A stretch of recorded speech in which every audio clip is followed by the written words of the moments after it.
and welcome to Black Heroes, presented by AT&T Dream in Black. I'm Shannon Cross here on HBCU Digital Network, and the Black hero we're celebrating today is Desmond Wiggan Jr. Desmond, thank you so much for joining us today. The pleasure is all mine. I'm happy to be here, happy to have a conversation with you and connect. That's what's up. Now, Desmond is literally keeping things charged, y'all, okay? He's the CEO and co-founder of BatteryXchange, a portable battery rental company.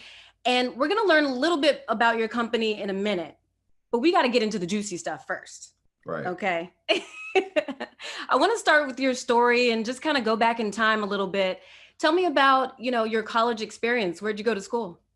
So I am alumnus of Winston-Salem State University. So it's always ran pride. Oh, wow. Hold on. I got to stop you right there. I don't know if my producer is playing a joke on me or what, but Johnson C. Smith University right here. Okay. What's, CIAA, we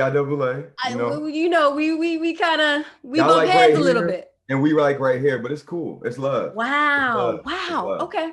Noted. I got you. But so you went to WSSU. What was that experience like?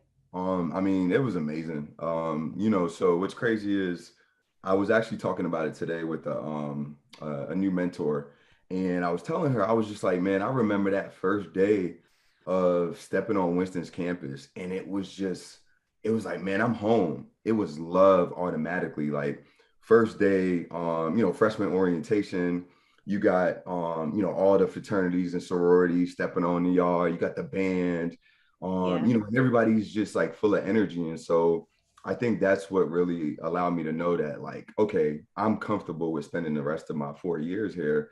And everything was amazing. So I got a full ride to run track and field there. So dope.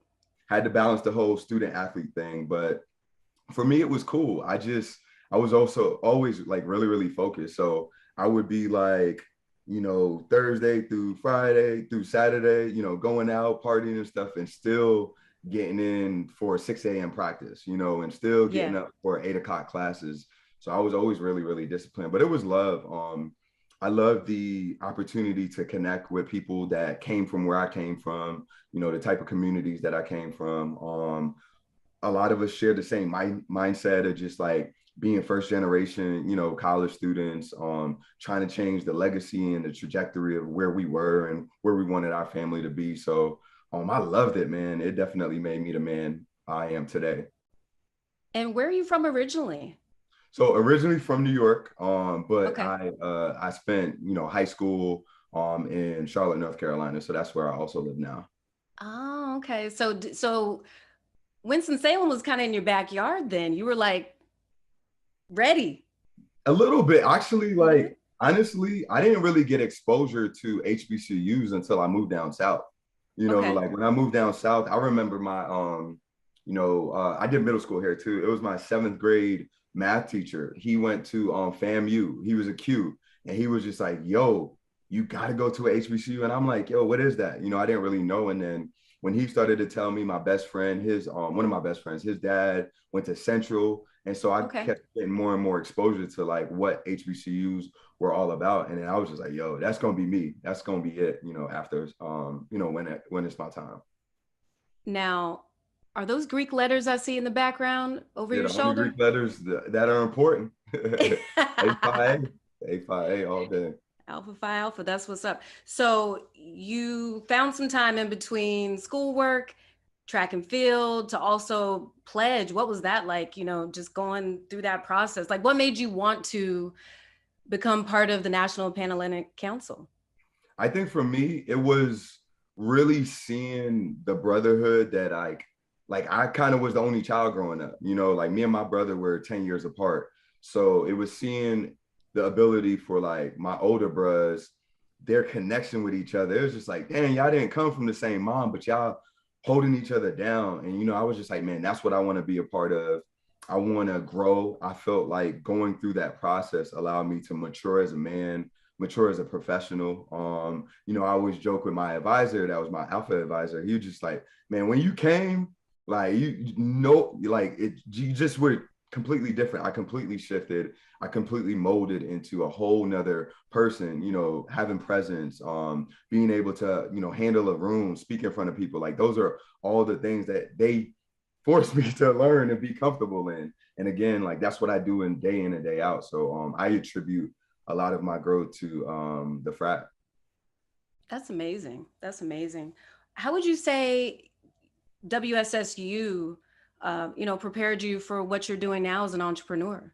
I think it prepared me in just all the right ways, how to build relationships. I think that's something I spent a lot of intentionality and time just doing in undergrad, is just like building a relationship with so many people. Like I try not to be too cliquish. Like I had my groups, I hung out with my best friend in the frat and stuff, but I was always moving and shaking, because for me, it was just like, you never know when you can, reach out to somebody in the future. And literally, a lot of the opportunities and doors that are open now are people from Winston.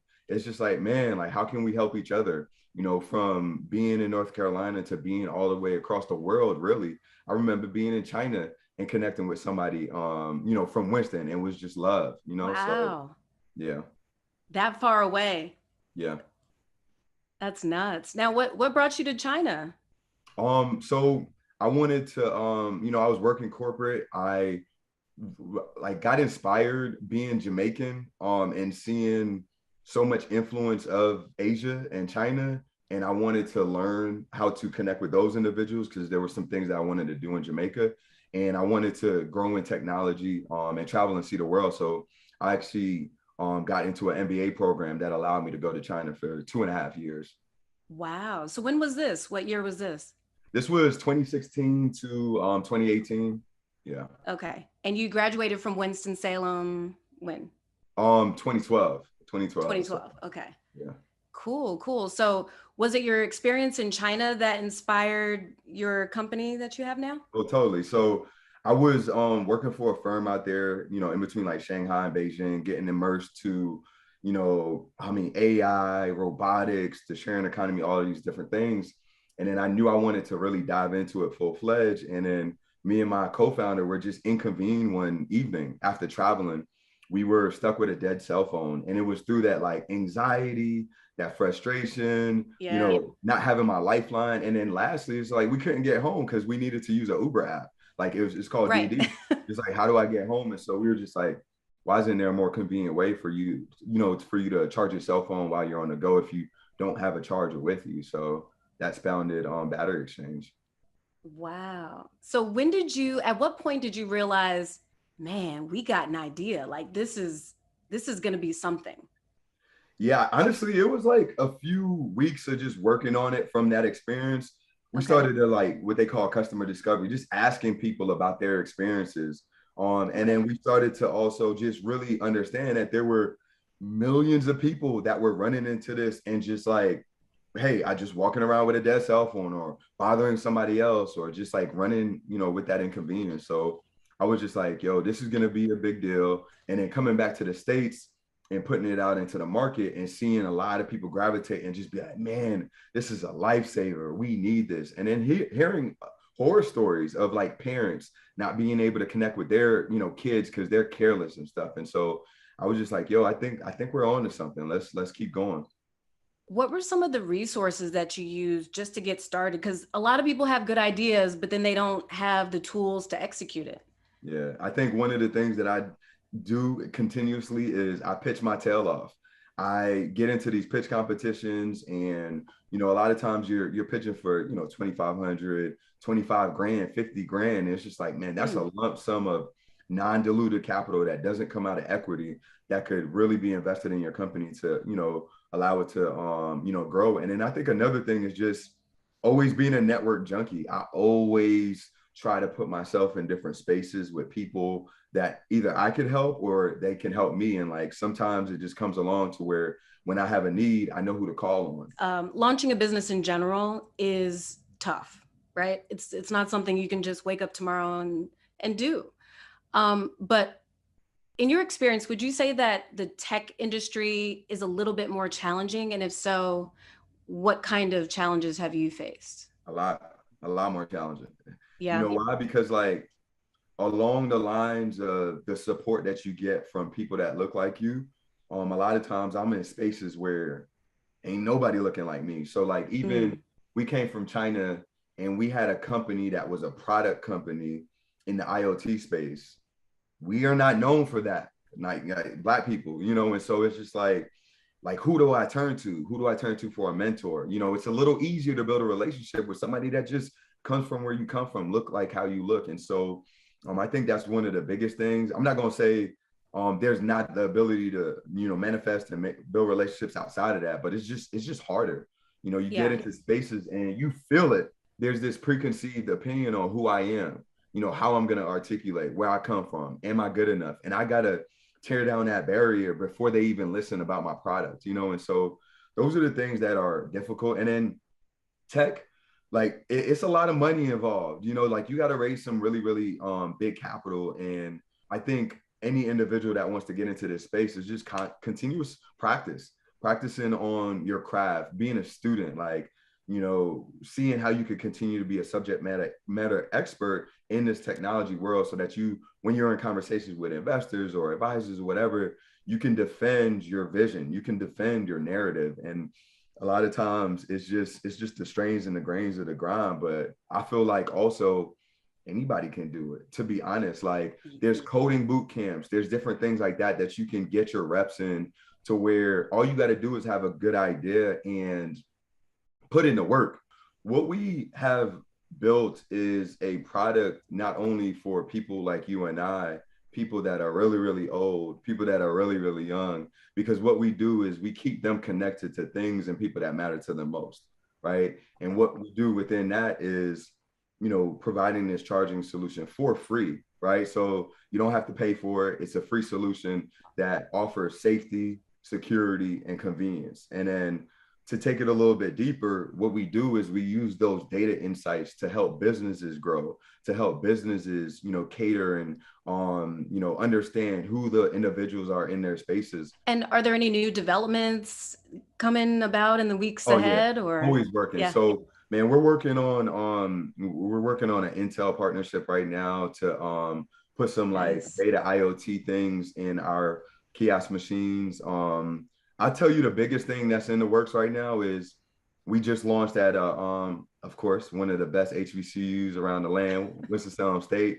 And Wow. we want to continue to grow Yeah. and offer our product and solution to many other universities. So like if I had to ask, or just what the next few months, years look like for us, like going and having our product on campuses, offering this solution to students, staff, and faculty, but Okay. HBCUs specifically, but all universities across the nation. So that's kind of what's in the work. And then working on like some wireless charging solutions, about to launch some other big partnerships. So it's a really, really cool time for us to be coming through this COVID environment, and so many opportunities for us to grow. And what year is this of you running Battery Exchange? This is 2.5. So we've been in the game for two and a Wow. half years. A lot has happened. We've been blessed, man. Like blessed, That's amazing. blessed. Yep, blessed. In And just two and a honestly, half. 2020 was a wash because we weren't in the market. We had raised some capital just to build out the product and the technology and stuff. So really like a year and a half, to be honest, just being on the grind. Wow. Okay. Okay. So what was that like just navigating the pandemic? I mean, we're still in it. Yeah. A lot of people are saying post-pandemic, we're still in it. Mhm. And a lot of businesses didn't survive, Yeah. but here you are. It was scary. It was so scary. I mean, there's days because, as a CEO, you gotta believe, you gotta share the vision, you gotta have them believe, your team and like the people and stuff. And so for me, it was like I got so connected to like God and just like who I am, and like really focused on my mental health, because it was just like, if I could make it through, we gonna make it through, because I'm gonna always find a way, and so it was tough. But we I'm glad we made it through that darker time. And honestly, we pivoted from a B2C concept to a B2B model that is actually opening up more doors on a revenue side for us. So it was actually like a blessing in disguise.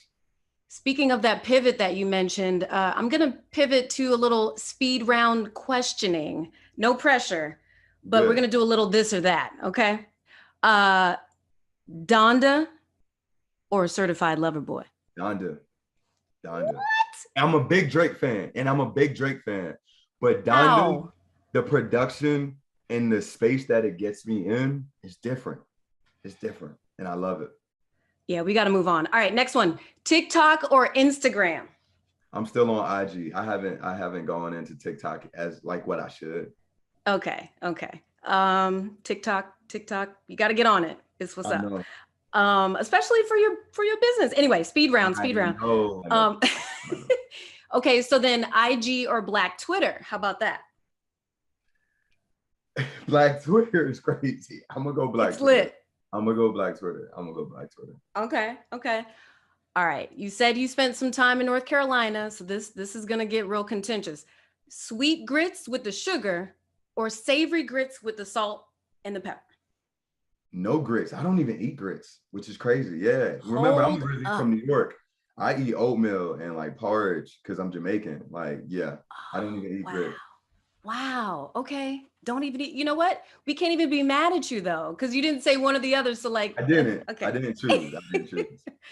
All right. Last one. Chris Brown or Usher? Breezy.